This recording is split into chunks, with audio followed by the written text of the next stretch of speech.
Do you think there is other intelligent life outside the Earth? It seems probable, but I think this is one of the great questions in physics and philosophy, is where are the aliens? Maybe they're among us, I don't know. Some people think I'm an alien. Not true. Not true.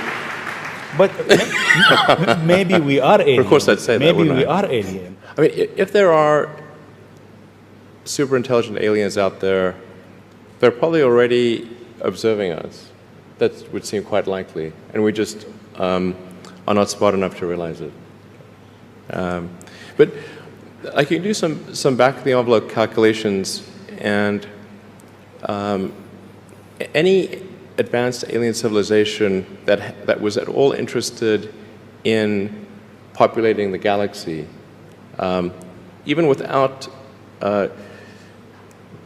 exceeding the speed of light, even if you're only moving at, say, 10 or 20% of the speed of light, you could populate the entire galaxy in, let's say, 10 million years. Maybe 20 million years max. This is nothing, in the grand scheme of things. I love the idea of electric aircraft. Everything will go electric. Everything will go fully electric except for rockets. Ironic. We think that in terms of energy density, to make transport aircraft feasible, you would need improvements of the order of 10 to 100. What? No, that's not okay. Wait, when you say 10 to 100, of what baseline? What do you mean? Current ion lithium. Oh, no, definitely not. In my opinion at least, where we are right now is at roughly, for a cell that doesn't have lots of other drawbacks, which people always forget to mention when they talk about battery breakthroughs. There's many parameters that are important for a battery, and hardly a week goes by where there's not some huge breakthrough allegedly in batteries, but the bullshit factor is outrageous. But for real cells that actually work and don't have some huge drawback, they're currently at about 300 watt-hours per kilogram.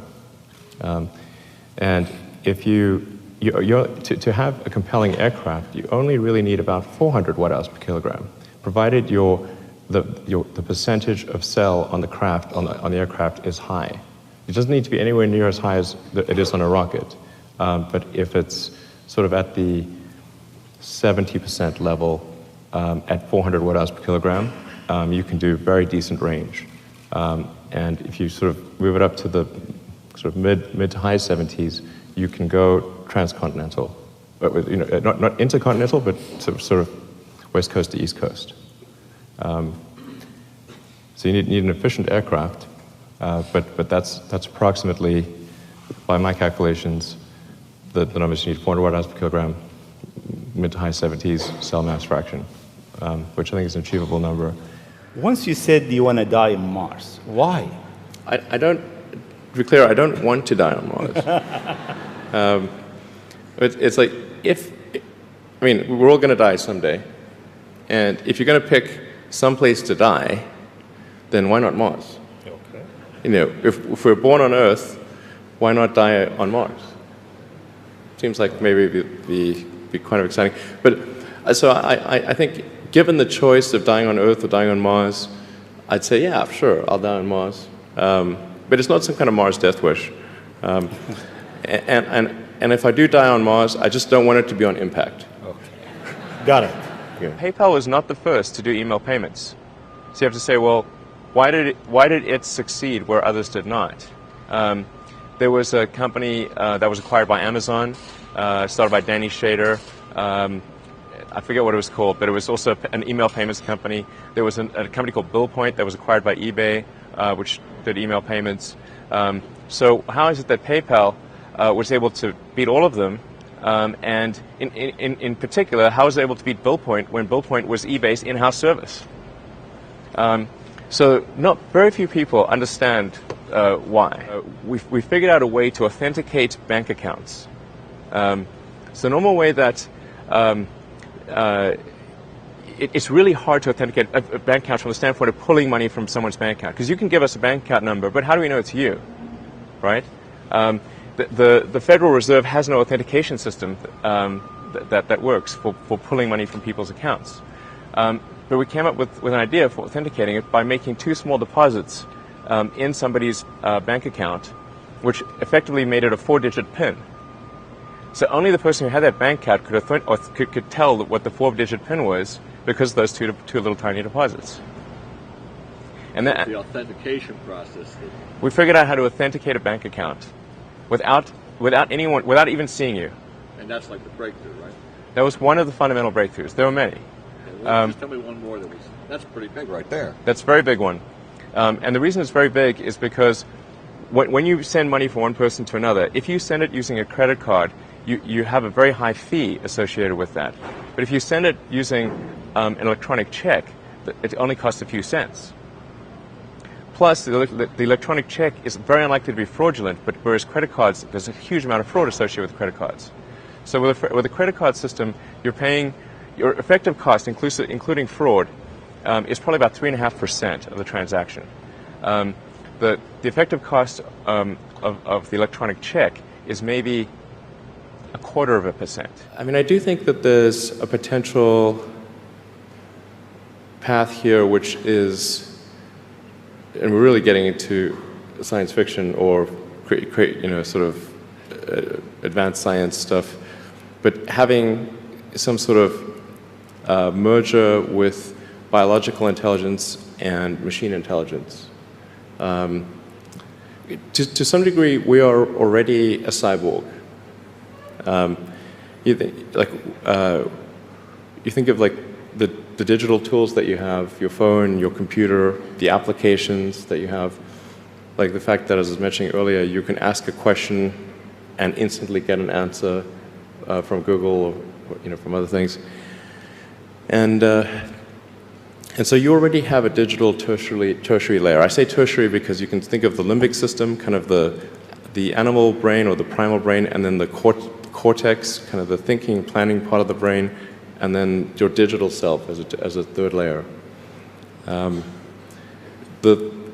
So you already have that, and it's like if somebody dies, their digital ghost is still around. All of their emails and the pictures that they posted and the social media, that still lives, even if they died. So over time, I think we'll probably see a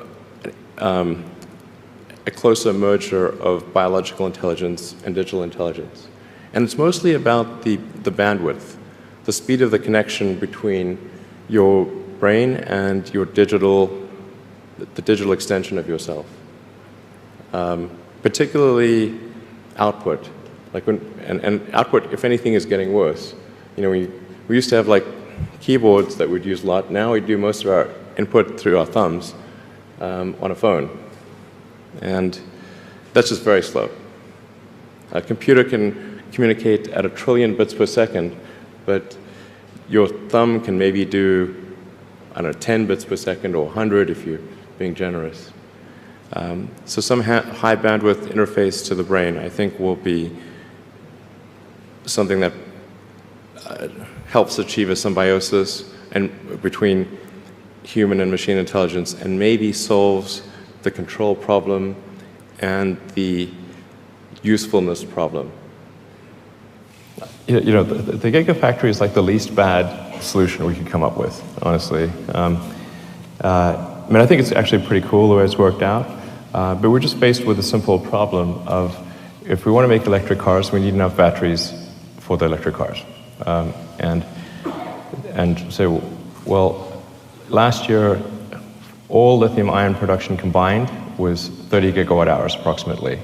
That's nothing, okay? Or at least it's nothing when you consider, like, if you want to make 500,000 electric cars a year, that's how much you need. And there are 100 million new cars made every year. There are 2 billion gasoline or diesel cars on the road worldwide. So just do the basic math. You don't just need 1 gigafactory, you need like 200 gigafactories just for new car production. And that assumes you're only going to replace the fleet at the existing rate, which has a refreshed every 20 years. So given that we want to try to get to full capacity at our Fremont plant in California of 500,000 vehicles a year, we need 500,000 vehicles a year of batteries. And obviously we can't use all of the other factories in the world combined because people want cell phones and laptops and other things. So therefore, we have to build this factory. And then we found we have a great partner in Panasonic. Panasonic's taking care of the kind of the cell formation part of it. There are actually many aspects to this because you've got sort of anode, cathode, separator, electrolyte can at the precursor level. You've got sort of raw materials coming in from the mines that sort of feed into a variety of other companies like Sumitomo Metals and Mining and Hitachi and others, and that they do the precursor processing, and then Panasonic takes the anode and cathode material separator and whatnot, puts that into a cell.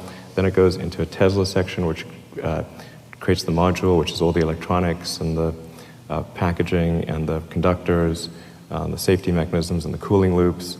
Then the modules go into the pack, which then has a lot of crash structure associated with it, and the pack goes in the car. And then obviously Tesla is kind of the landlord of the whole thing as well. Anyway, that's like short of doing that, there was no way to scale, so that's why we did it. But then the part that I find personally most motivating is that it creates a sense of adventure, and it makes people excited about the future. If you consider two futures, one where we are forever confined to Earth until eventually something terrible happens, or another future where we are out there on many planets, maybe even going beyond the solar system, I think that second version is incredibly exciting and inspiring, and there need to be reasons to get up in the morning. Life can't just be about solving problems. Otherwise, what's the point? There's got to be things that people find inspiring and make life worth living.